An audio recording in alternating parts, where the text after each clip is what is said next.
Good evening. Welcome to the Social Justice Hour.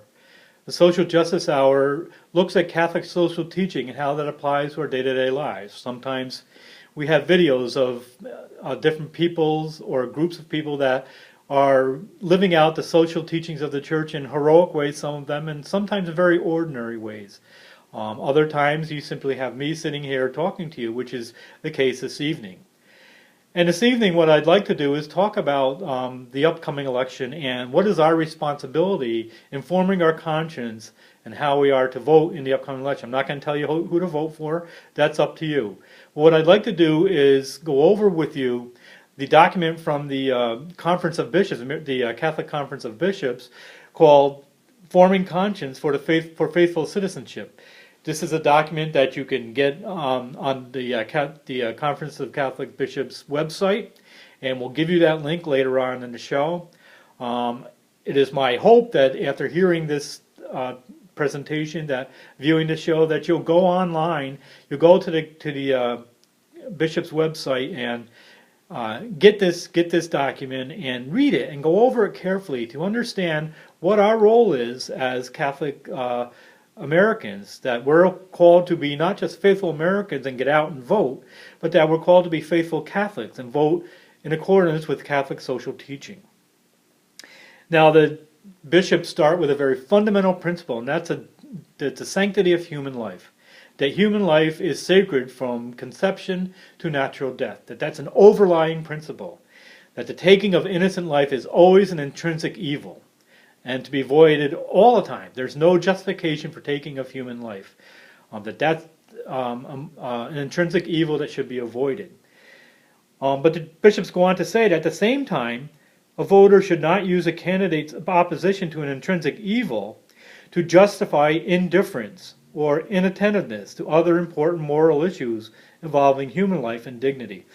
In fact, that there may be times when a Catholic who rejects a candidate's unacceptable position, even on policies promoting an intrinsically evil act, may reasonably decide to vote for that candidate for other morally grave reasons. Voting in this way would be permissible only for truly grave moral reasons, not to advance narrow interests or partisan preferences, or to ignore a fundamental moral evil. In other words, we can look at a candidate and say, you know what, their position on this moral issue, again, in favor of an intrinsically moral act, such as abortion, for instance, but there are other grave reasons to nonetheless vote for this candidate. But it has to be grave reasons. It can't be just, for partisan issues or things that aren't a grave moral issue. So it's very important that we begin with the principle of the sacredness of human life, and that the taking of innocent life is always an intrinsic moral evil. The bishops remind us that a good end does not justify an immoral means, that the means have to stand on their own moral legs. And as we all seek to advance the common good, they say, by defending the inviolable sanctity of human life from the moment of conception till natural death, by promoting religious freedom, by defending marriage, by feeding the hungry and housing the homeless, by welcoming the immigrant and protecting the environment. It's important to recognize that not all possible courses of action are morally acceptable. But these are the kind of fundamental principles that the bishops are using. Defending of the inviolability of the sanctity of human life, by promoting religious freedom, by defending marriage, by feeding the hungry, housing the homeless, by welcoming the immigrant, and protecting the environment. And what the bishops have done is broken down these issues that they're going to address. They've broken them down under the 4 principles of Catholic social teaching. And these 4 principles are the dignity of the human person, the common good, subsidiarity, and solidarity. That these principles are the expression of the whole truth about man known by reason and faith. And that these principles come from the Compendium of the Social Doctrine of the Church. It's a very large book that has kind of brought together all the relevant documents on the social teachings of the Catholic Church. And you can get that if you go online and look for the Compendium of the Social Doctrine of the Church. It might be a good thing to have if you're concerned about what the Church teaches on social issues. So we'll begin then, and what I'd like to do is take these four different principles and go through the four principles and how they affect um, our lives and how they affect the issues that we're going to talk about. And of course, the first issue is the dignity of the human person. That's a fundamental principle. Dignity of the human person is where we find the foundation of the sacredness of human life. And so it's under the dignity of the human person that we find our opposition to the direct attack from abortion, which some political actors mischaracterize as women's health. That when you're faced with a pregnancy, there are two people involved. There's the mother involved, and there's the baby involved, and both lives have intrinsic value. The taking of either one of those lives is an intrinsic evil that must be avoided. Other direct threats to human life include euthanasia, or what's been called mercy killing, or doctor-assisted suicide. That's always wrong. That's at the other end of life spectrum. We protect the unborn child because that life is sacred and must be protected always. And it's an intrinsic evil to end that life, but it's also intrinsic evil to end a life later on just because of sickness or weakness or some type of incapacity, that it's wrong to decide that now's the time I'm going to die by assisted suicide or euthanasia or mercy killing. That's also an intrinsic evil. But the dignity of the human person also looks at everything in between. That from conception to natural death, there's all these other issues that include racism, that include unjust war, that include torture, and other forms of indignity like overcoming poverty, and other types of suffering, human trafficking. And the bishops echo Pope Francis' call when he spoke to the Congress of the United States last year, when he said that he called on the Congress to end the practice of capital punishment, that capital punishment also is an affront and assault against the sanctity of human life and the dignity of the human person.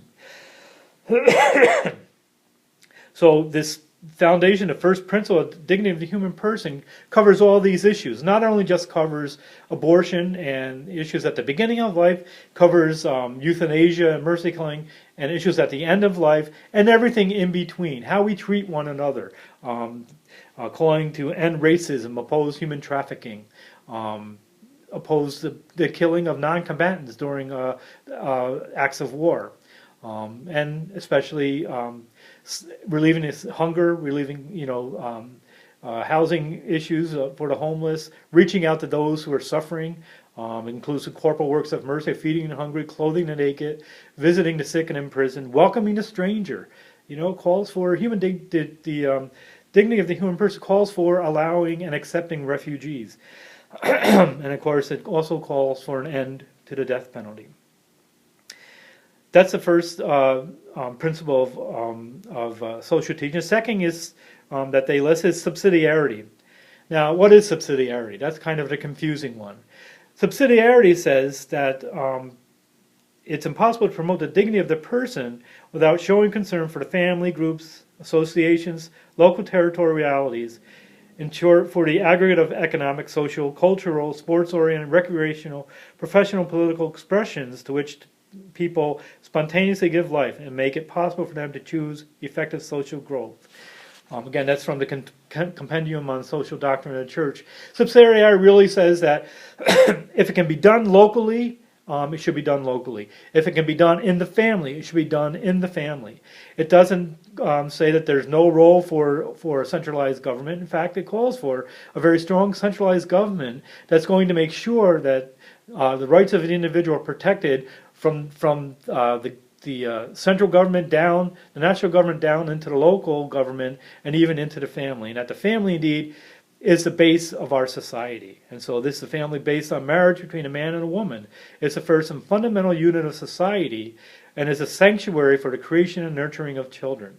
And so the family must be defended. And the concept of family as a husband, a wife, and children, that's our basic family unit. Now that can be different if different circumstance. Single parents, it's still a family. When there's no parents, there could be adoptive parents. But the principle of subsidiarity reminds us that the larger institutions in society should not overwhelm or interfere with the smaller or local institutions.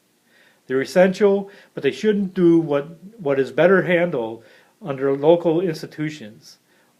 They should only do what local institutions cannot do to adequately protect human dignity. So things should be done at the local level, if at all possible, and especially protecting the unit of the family, because that's our most local unit that we have. The bishops then go on to the third social doctrine, which is the common good. Now, the common good indicates the sum total of social conditions which allow people, either as groups or as individuals, to reach fulfillment more fully and more easily. Human dignity is respected and the common good is fostered only if human rights are protected and basic responsibilities are met. So the common good means meeting the basic necessities for individuals and protecting human rights. Things like food and shelter, education and employment, healthcare and housing, freedom of religion and family life. Those are all part of the common good.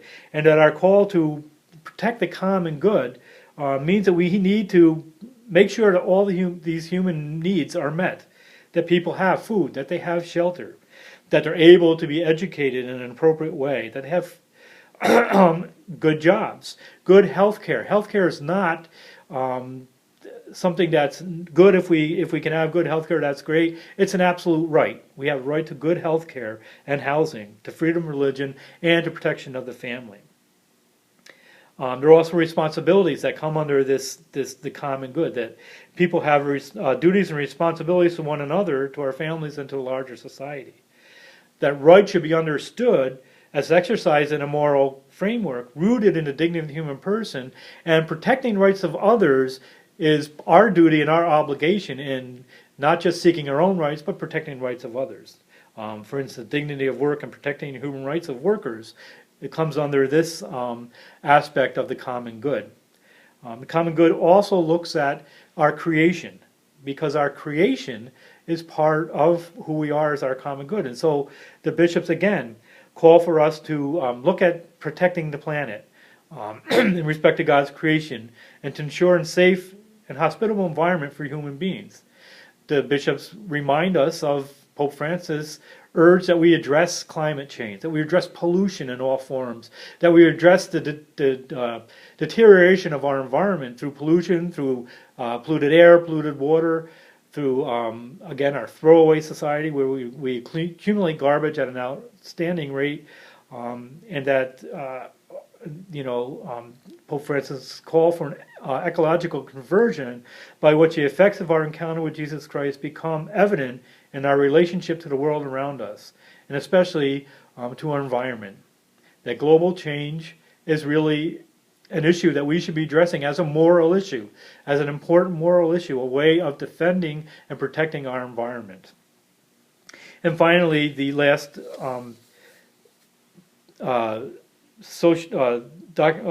principle of social teaching is solidarity. And again, from the Compendium of Social Doctrine of the Church, says solidarity highlights in a particular way the intrinsic social nature of the human person, the equality of all in dignity and rights, and the common path of individuals and peoples toward an ever more committed unity. Solidarity must be seen above all in its value as a moral virtue that determines the order of institutions. Our basis of this principle, the structure of sin that dominate relations between individuals and peoples, must be overcome. The structures of sin. Solidarity means that we look at issues like racism as a structure of sin. They look at issues of poverty as a structure of sin. And so in this, under this principle of Catholic social teaching, that bishops remind us of our call to be peacemakers, that war should be an absolute last option, that we shouldn't go into war without trying every other option possible to resolve differences. God's invitation to be peacemakers, our common solidarity with our neighbors at home and abroad, is part of this principle, and demands that we promote peace and pursue justice in a world marred by terrible violence and conflict. The bishops often remind us that a fundamental principle of Catholic social teaching is a preferential